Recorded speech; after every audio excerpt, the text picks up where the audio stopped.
Magandang araw! Ngayon guys, naboboard ako sa bahay kaya naisipan ko, sinabi ko dun sa anak ko na gusto kong puntahan yung lugar na nandito malapit lang din sa amin na ang tagal ko nang hindi napuntahan.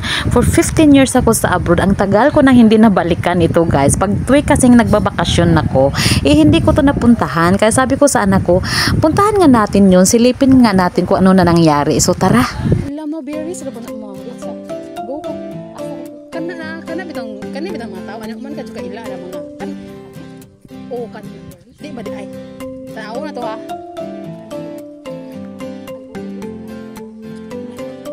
maugani di ba makaon oops mga hindog hindog ta kana makaon lagi na ma.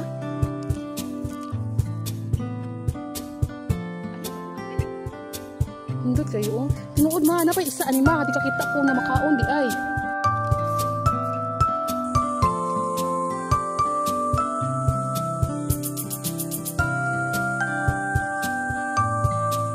May share ko pala sa inyo guys, itong lugar na ito, dito kami nangunguha lagi ng panggatong, hindi pa uso ng gasol dati, diba? So dito kami nangunguha ng panggatong, yung dahon ng niyog na yung inaano na para magkaroon ng apoy, o diba? Dito kami nangunguha. So ito palang lugar na to guys, is dito din natagpuan, na-discover ng mga taga-amin.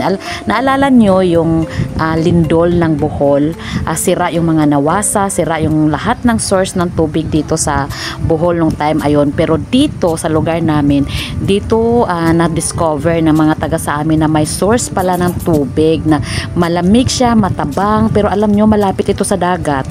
Oo, malapit ito sa dagat guys. Yung katabi niyan, fish pond, pero matabang yung tubig. Dito kumukuha ng tubig yung taga sa amin. Tapos nung kasagsagang ng Odette na wala ding kuryente, walang nawasa. So dito din ito din yung source ng tubig ng taga sa amin.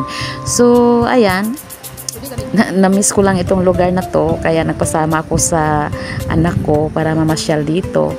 Ganun pa din, ang nagbago lang, nagkaroon lang ng source ng tubig. Ito din yung palaya na lagi naming dito kami nagtakbo-takbuhan dati nung mga maliliit pa kami. Pero ngayon hindi na siya palayan, marami nang tumubo na, iwan ko kung ano itong mga damo na yan. So ayan guys, yan lang yung may share ko today. I hope you enjoy watching. Bye bye.